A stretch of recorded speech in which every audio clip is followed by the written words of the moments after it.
What's going on, my creative collective? Welcome back. This is lesson number 12 for A Course in Creativity, Race to the Starting Line. Lesson 12 in A Course in Miracles is I am upset because I see a meaningless world. We don't necessarily know how to respond to things initially, so we trust our reaction because it protects us in a way. But then we start to identify with the emotions of the reaction and we forget our own power. We forget who we are and we forget that there's a much bigger objective reality taking place here, right? We forget that. We disconnect from that. Yesterday we dove right on into the hard stuff pretty right away. But I think it's just, I wanted to make this as authentic as possible. We live in a world where things can be pretty charged almost overnight. So I wanted to respect that, and I did not want to flatten us. I wanted to make sure that that this stayed true to what is happening and the things we face, because if not, what the heck is it for? So we give the world attributes that come from our mind, right? We give the world attributes that come from our mind, that are part of the illusion that we hold about it. It's okay to be in that space from through these processes. This is processing, and the thing about healing is that it's never done, right? Abraham Hicks says you can never get it done, and I guarantee you that no matter how many books you read, or how many courses you take, or how many journal pages you fill, that's my thing. No matter how many times you do it, you're still going to find more things because your inbox never empties. So it's making peace with the present moment and who you are here right now, and understanding that that is enough. If we understand this and understand that the things that our mind is producing in terms of thoughts and preoccupation, really, it's, what is thinking? What is thinking really doing? What are we really thinking? Because thinking happens in the present moment. Preoccupation and just busyness is usually what happens all the rest of the time. So if those things are based on illusion, when we think about the world, when we're preoccupied about the world, we're seeing an illusion about it. We're seeing an illusion about it. It's like we're arguing on behalf of the ego. The ego loves it when we get into these places and these debates because we're arguing on behalf of an illusion. When we get into this place of arguing on behalf of the illusion, it's really arguing on behalf of our limitations, because we take all the things that we could be and express and know of ourselves in a moment, that when we experience that is peace. When we connect to all of those different things, spiritual community has many words for it in terms of like timelines and all this stuff, but when we connect to the totality of our being through things like meditation and peace, and we come to that place of inner peace within ourselves, when we meet the present moment without the need and regard for those who would try to rope us into these these argument and debates about semantics, as it's all getting us to argue on behalf of a limitation that makes us forget our own power, that makes us forget who we are, that makes us forget that we are well beyond existing in this moment, right? But the moment is all that there is. So I say that with a laugh because it is a paradox, and it's a hilarious one that I think is funny. Our view of the world as a good or bad place is really conditional. It's based on a set of rules that we make. We see the world as in it through very conditional lenses. So things that happen in the world are good or bad depending on how we're feeling about it that day. Otherwise, things are pretty neutral. Our view of the world is very conditional. It is based upon a series of rules we make up in response to the passing feelings we identify with about it. So the world is a good place, the world is a safe place, the world is a happy place, the world is, we ascribe it these labels, and, for some folks, they might, come at me and say, well, the world is an unsafe place. At specific junctures in time, yes, but broadly speaking, it is whatever we make of it in those particular moments. So I'm connecting to the objective truth of things, not the subjective reality that is connected so specifically to time and our experiences within it. The world just is. We see that, and what I talked about this a bit yesterday. What went through my mind was, we don't know how this is going to end. This is like the introduction, and if in the introduction there are already so many people interested in respecting the objective reality that some are trying to overrule with a subjective opinion and truth, then what we get into is this realm of reaction that makes it impossible for us to understand what we are capable of doing right now to do something, right? To change something. The ego likes the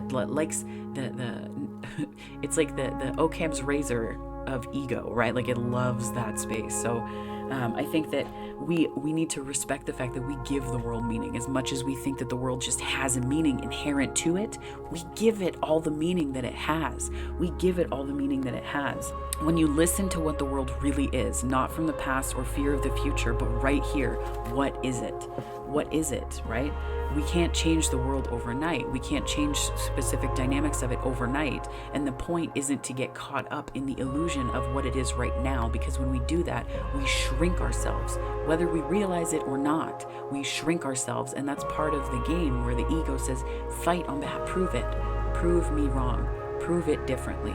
We're removing the meaning that makes us feel like we have to change everything overnight. We remove the meaning that makes us feel like we're responding from this ego illusion place, so that we can see things for how it's going to end and maybe how it started, right? How it started. I want to show you my cut on my finger. So how it started here.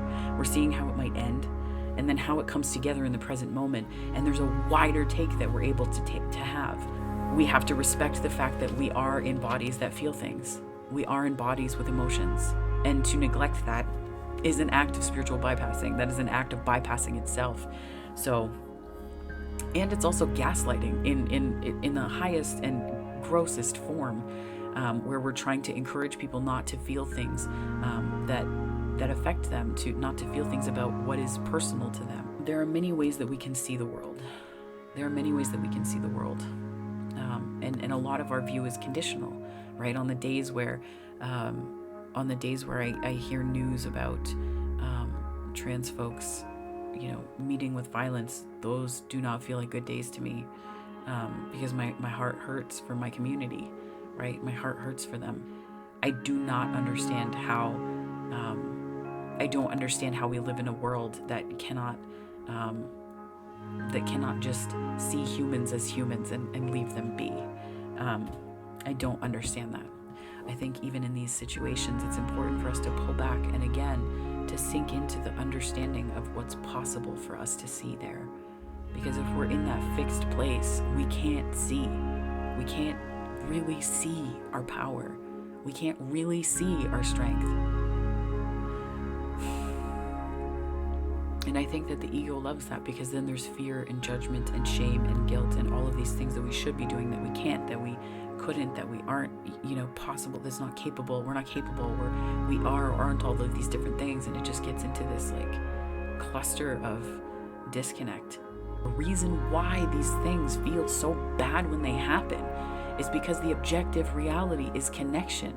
The objective reality is wanting to feel that sense of peace out in the world and to see it, right? To see it. That's why these things that disconnect feel so horrible. Because we understand that there's a bigger, that there's a possibility that exceeds these, ego debates that we have about, should they really have rights?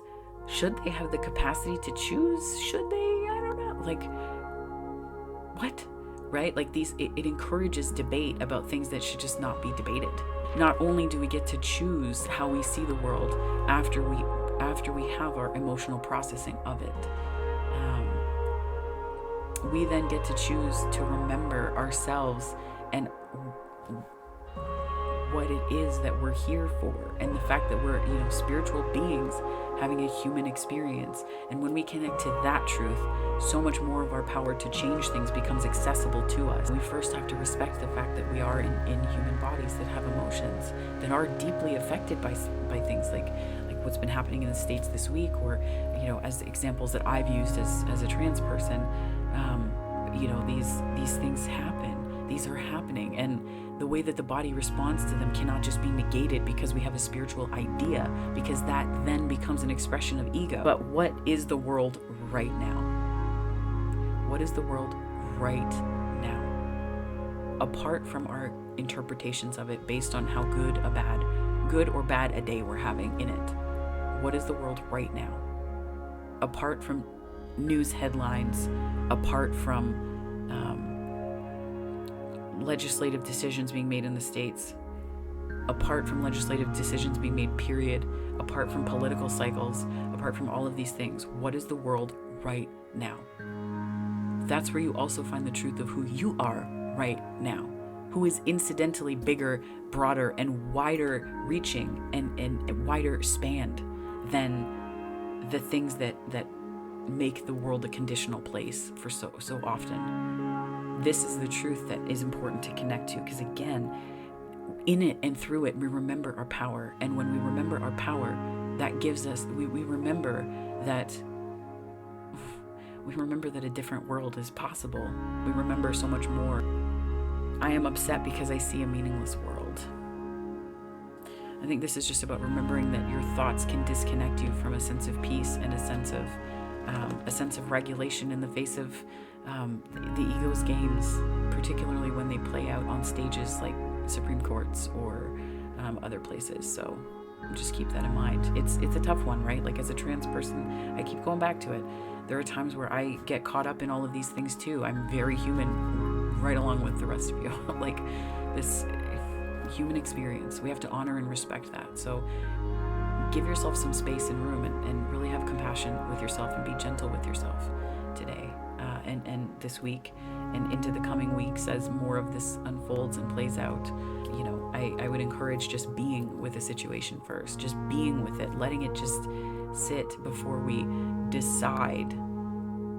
Because sometimes when we decide really quickly, we also make decisions about ourselves in the process if we're not careful. And again, that goes back to negating how powerful we really are, right? It's that Marianne Williamson quote that we do not fear that, we fear how powerful we are. We fear that. Lesson 12. So tomorrow we're going to dive into lesson 13, and we're going to keep on going here, folks. We're going to keep on going. So thank you so much for watching. If you liked this, or if it was helpful to you, please do like and subscribe. It helps me to continue to grow this channel, and more people are finding this channel, which is amazing. So thank you so much for that. And to the viewers that I have, thank you. Small but mighty. That's what, small but mighty. So thank you so much. I will see you on tomorrow's video. Take care and have a wonderful